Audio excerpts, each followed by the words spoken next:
कहते हैं लाइफ में सिर्फ दो चीजों की गारंटी होती है, एक टैक्सेस और एक मौत। लेकिन अगर आप एक ट्रेडर हो तो एक तीसरी चीज भी ऐड हो जाती है, वो है लूजिंग स्ट्रीक। और लॉसेस गारंटीड है, लूजिंग स्ट्रीक भी गारंटीड है। लूजिंग स्ट्रीक मतलब एक ऐसा फेज आ जाता है जहां पे आपके बैक टू बैक लॉसेस होने लगते हैं और इन बैक टू बैक लॉसेस के चक्करों में आप इमोशनल स्टेबिलिटी और ट्रेडिंग साइकोलॉजी को गवा बैठते हो और आपको पता नहीं होता है कि क्या करना होता है। और इसी स्टेज में 90% लोग ओवर ट्रेडिंग करके बैठ जाते हैं और रिवेंज ट्रेडिंग करके बैठ जाते हैं। इस वीडियो में मैं आपको एग्जैक्ट प्रोटोकॉल देने वाला हूँ, एग्जैक्ट सोल्यूशन देने वाला हूँ कि अगर आप एक लूजिंग स्ट्रीक से गो थ्रू कर रहे हो, सबसे पहली चीज उसको खत्म कैसे करना है और खत्म करके उसको ओवरकम कैसे करना है, सो दैट आप इमीडिएटली वापस अपने नॉर्मल ट्रेडिंग स्टेट में आ जाओ, इमोशनली और फाइनेंशियली, जिसकी वजह से आपकी ट्रेडिंग जर्नी जो है और ज्यादा आसान और ज्यादा फास्ट ट्रैक हो जाएगी। अब जब भी आप एक लूजिंग स्ट्रीक में जाते हो, एक चीज की गारंटी जरूर होती है कि या तो आपने कोई रूल्स ब्रेक किए अपने सिस्टम के, या तो आपने ज्यादा पैसा रिस्क कर दिया जिसकी वजह से आप इमोशनल हो गए हो, और या तो आपने अपनी स्ट्रैटेजी फॉलो नहीं की है एंड आप ट्रेड करते गए और इतना पैसा लूज कर दिया है जो आप अफोर्ड ही नहीं कर सकते थे। बिकॉज एक लूजिंग स्ट्रीक तब आती है जब बहुत हाई चांसेस कि आप इमोशनली ट्रेड कर रहे हो, रिवेंज ट्रेड कर रहे हो या ओवर ट्रेड कर रहे हो। अब ऐसा भी हो सकता है कि आपने अपने सारे रूल्स फॉलो किए बट फिर भी आपको लूजिंग स्ट्रीक आई है। अगर आप एक एक्सपीरियंस ट्रेडर भी हो, आप प्रॉफिटेबल ट्रेडर भी हो, पर कभी कभी ऐसा होता है कि 2-3 ट्रेड्स लूज करने के बाद चौथे ट्रेड में आप ये सोचते हो कि चलना ठीक है, एक रूल ब्रेक कर देता हूं, क्या फर्क पड़ जाएगा, एक सेटअप स्किप कर देता हूं, क्या फर्क पड़ जाएगा। लेकिन उसकी वजह से आपकी लूजिंग स्ट्रीक जो है और बढ़ते जाती है और इसमें आप एक ऐसे इमोशनल स्टेट में आ जाते हो जहां पे आप क्लियरली नहीं सोच पाते हो। तो एक लूजिंग स्ट्रीक को अगर आपको जेन्युइनली एंड करना है तो सबसे पहला स्टेप आपका ये होना चाहिए कि आपको अपने आप को एक साइकोलॉजिकल रीसेट देना पड़ेगा, अपने ब्रेन को एक इमोशनल रीसेट देना पड़ेगा। एंड ये सेम चीज तब होती है जब आप किसी के साथ एक आर्ग्यूमेंट में होते हो या आपका किसी के साथ झगड़ा हो रहा होता है। वो झगड़ा अच्छी तरीके से वो तभी सॉल्व हो पाता है जब आप अपने आप को एक इमोशनल रीसेट देते हो। तो जब आप इमोशंस में होते हो ना, तब आप क्लियरली नहीं सोच पाते हो and just because of this आप गलत डिसीजंस लेते रहते हो।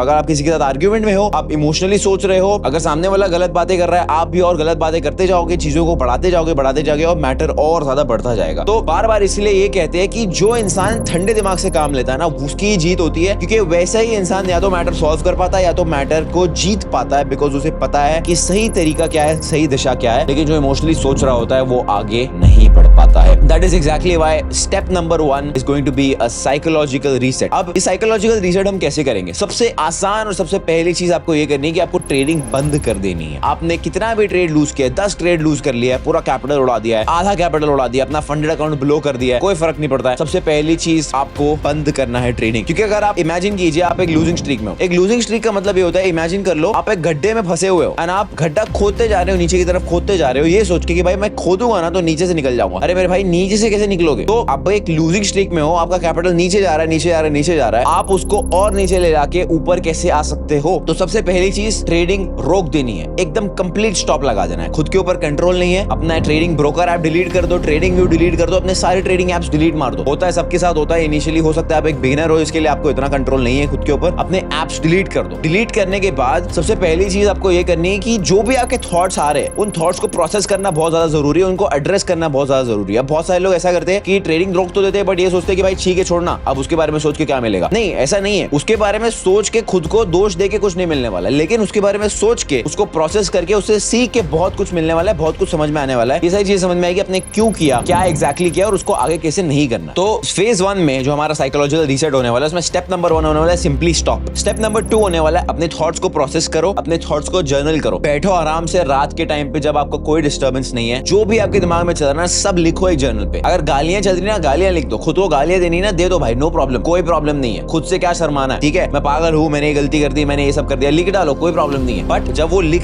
के आप उसको बुक में उतारोगे, एक जर्नल में उतारोगे, तब आप अपने खुद के इमोशंस को अपनी आंखों से देख पाओगे। जब कोई चीज आपके अंदर होती है ना, तो आप उसको देख नहीं पाते हो, लेकिन जब आप उसको लिखोगे और समझोगे कि आप क्या चीज कर रहे हो, क्या गलतियां आपने की है, फर्स्ट ऑफ ऑल आपके जो भी थॉट्स है वो प्रोसेस हो जाएंगे और निकल जाएंगे दिमाग से, और आप उसको एक क्लियर माइंड से देख पाओगे। अच्छा भाई, ये गलती हुई थी मेरे से, मैंने ये सब चीजें की थी। तो लिखने के बाद आपको ये सारी चीजें करनी है। आपने प्रोसेस कर लिए, थॉट्स समझ लिए, लिख लिया क्या क्या किया था, अब उसको अच्छे से प्रोसेस करो कि ओके मैंने ओवर ट्रेडिंग कर ली थी, यहाँ पे मैंने रिस्क ज्यादा ले लिया था, यहाँ पे मैंने रूल ब्रेक कर लिया था। अब मोस्ट ऑफ द टाइम क्या होता है, लूजिंग स्ट्रीक जब शुरू होती है, जो मोस्टली रिवेंज ट्रेडिंग या ओवर ट्रेडिंग होती है, वो शुरुआत होती है सिर्फ एक बार रूल ब्रेक करने से। तो आपको इस चीज को भी बहुत अच्छे से पॉइंट आउट करना है कि ठीक है, जो रीजन की वजह से मेरी लूजिंग स्ट्रीक स्टार्ट हुई थी ना, सबसे डेंजरस रीजन वही था, क्योंकि उसकी वजह से बाकी की सारी गलतियां मैंने की है और मैं करते गया इमोशनली। तो जो मेन रीजन होता है ना लूजिंग स्ट्रीक शुरू होने का, उसको पिन पॉइंट करना बहुत जरूरी है। और अगर उसको ही आपने रोक लिया तो लूजिंग स्ट्रीक तो आनी ही नहीं है। उसके बाद ज्यादा होगा, आपका एक लॉस होगा, उसके बाद आप रुक जाओगे, लेकिन एक लॉस तो होना ही होना है, आप कितने भी अच्छे ट्रेडर हो। तो उसको पिन पॉइंट करना है, क्या क्या गलतियां की हैं उनको पिन पॉइंट करना है और उसको अच्छे से नोट डाउन करना है एंड ये समझना है कि वो गलतियां मैं और आगे कैसे ना करूं। और जब आप ट्रेडिंग अगली बार शुरू भी करोगे तो एटलीस्ट आपके दिमाग में रजिस्टर रहेगा कि भाई पिछली बार इतनी गलतियां की थी जिसकी वजह से मेरा इतना लॉस हुआ था, तो अगली बार तो मेरे को ये चीज नहीं करनी है। तो ये हो गया आपका फेज नंबर 1। अब फेज नंबर 2 होने वाला है एकदम सिंपल, अपना रिस्क को रीएडजस्ट करना है टेम्परेरीली। मान लो आपने $10,000 का अकाउंट आप ट्रेड कर रहे हो, अब $10,000 के अकाउंट में से आपका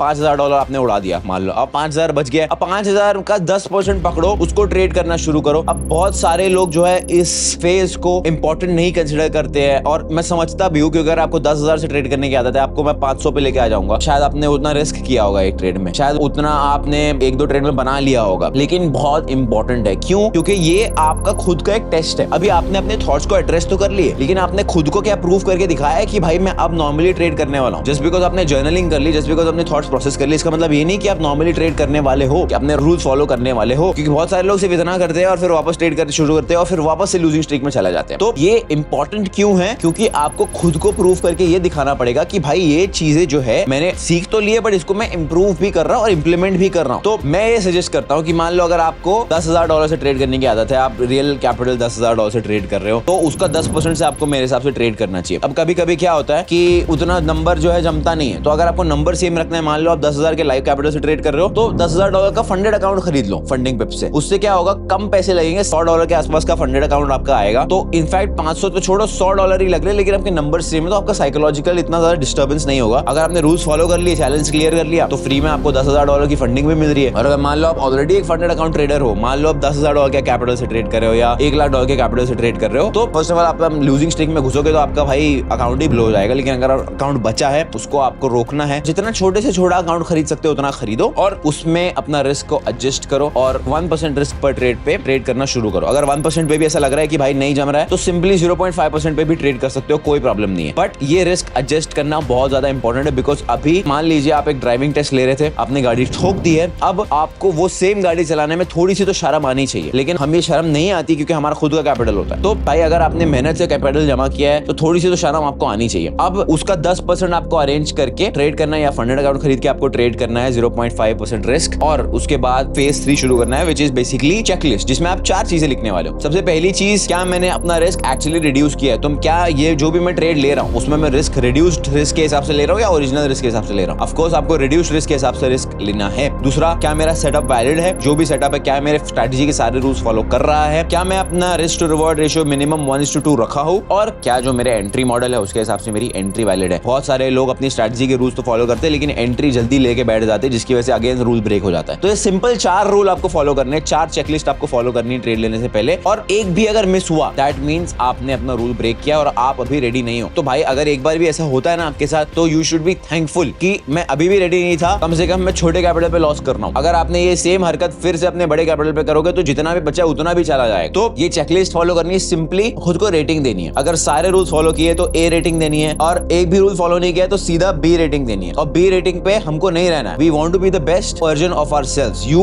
want to be the best version of yourself. जितना बेस्ट कर सकते हो उतना बेस्ट करो, खुद के साथ नो मर्सी, क्योंकि आपकी सक्सेस की बात है यहाँ पे। अपनी सक्सेस को आप कॉम्प्रोमाइज नहीं कर सकते मेरे भाई। तो 4 सिंपल चेकलिस्ट बना दी मैंने। अब ये चेकलिस्ट आपको कम से कम 5 से 10 ट्रेड तक फॉलो करनी है। अब आप मेरी बात मानिए, आपने अगर इसको एक्चुअली जेन्युइनली से 5 ट्रेड तक कर लिया ना, आपको अंदर से इतना अच्छा फील होगा, इतना अच्छा फील होगा कि आप बाद में आके कमेंट करोगे, उमर भाई थैंक यू यार, आपने ये बता दिया। क्योंकि तब आपको फुलफिल्ड फील होने वाला है एज अ ट्रेडर। शायद आप ज्यादा पैसा नहीं बना पाओगे, बट आपको एक बेहतर ट्रेडर की तरह फील होगा, जो इतना कॉन्फिडेंट रहेगा कि वो अपने कैपिटल पे एनीवेज पैसा बना लेगा। तो पैसा तो बनना ही है भाई, लेकिन क्या आप रेडी हो वो चीज करने के लिए? सवाल ये उठता है। तो 5 से 10 ट्रेड तक आपको रुकना है उसी कैपिटल पे जब तक आप खुद को A+ रेटिंग नहीं दे पाते हो। अब इसमें बेस्ट पार्ट क्या पता है? अगर आपने एक्चुअली 5 ट्रेड्स एक्सिक्यूट कर लिए with A+ rating to yourself, तो ज्यादा ये होगा कि आप जो फंडेड अकाउंट आपने खरीदा है वो आपका क्लियर हो जाएगा। अगर आप लाइव कैपिटल से कर रहे हो तो उस पे भी अच्छा खासा पैसा बन जाएगा, and you will thank yourself, and then finally you can move back to your real capital. And my friend, जब भी आपकी लूजिंग स्ट्रीक आएगी, ये सिंपल 3 स्टेप स्ट्रेटजी आपको फॉलो करनी है। फेज 1, फेज 2, फेज 3, जो सिंपल